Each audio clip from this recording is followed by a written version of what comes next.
Hello, family.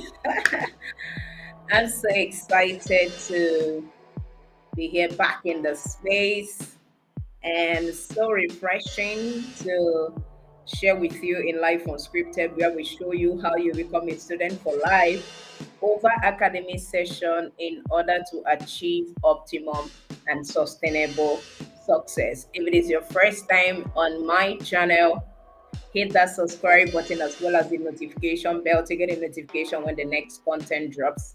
And if it is your first time on Facebook, go ahead and click on that follow button because that is one of the best decisions you're going to make in your life this year and beyond. And of course, I'm going to share with you why in this case. Now, today, it has been an incredible match.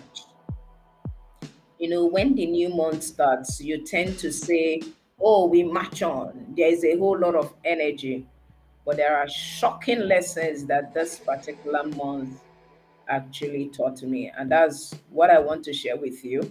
And I know from my lessons, you can actually draw strength into going ahead to maximize that which we want to intend to do in the coming month. All right.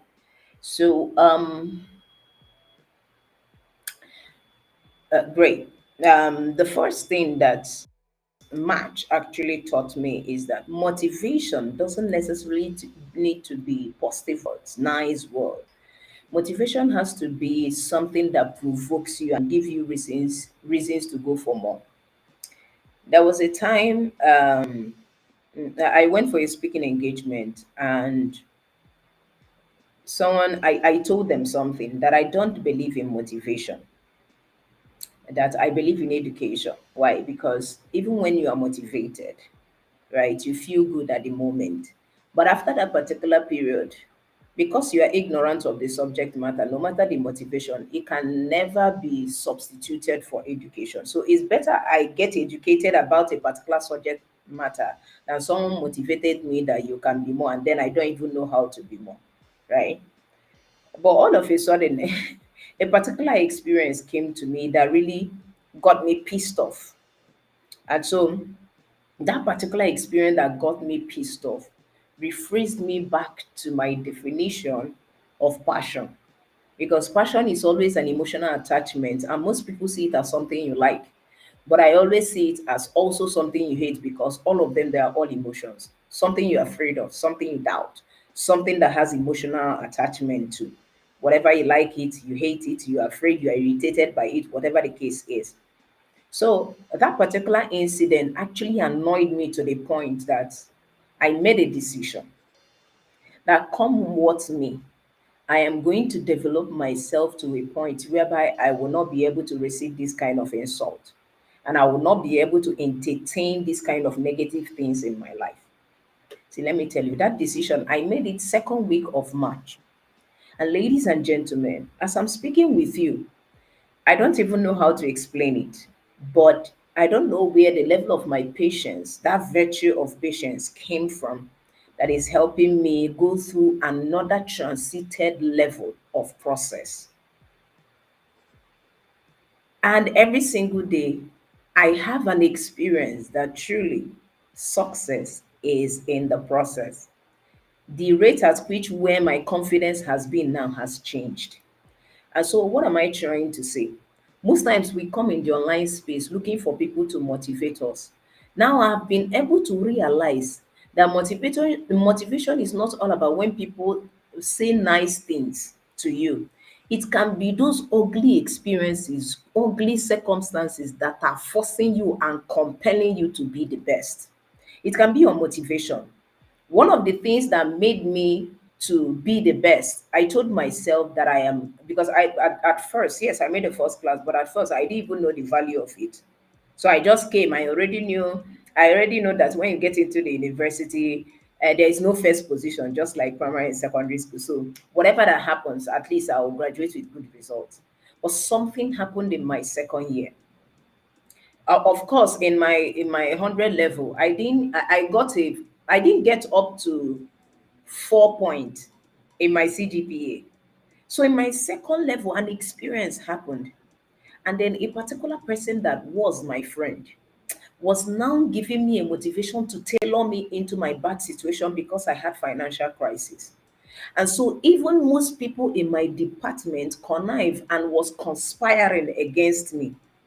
In as much as that was happening, I never failed a course and nothing actually happened. But that particular moment, the anger that no matter how valuable you are, no matter how powerful you are, no matter how intelligent you are, just because you are not meeting up to a particular financial perception, people are now going to make you feel bad for even trying to even come to school to do your best.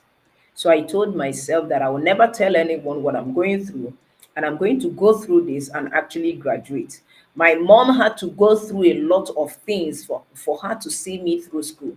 And I made up my decision that one way I am going to let her know that she did not waste her money on me is for me to actually make a first class, even when I do not even know whether it's still possible. But I decree and I decree and declare upon myself that this thing I must make it.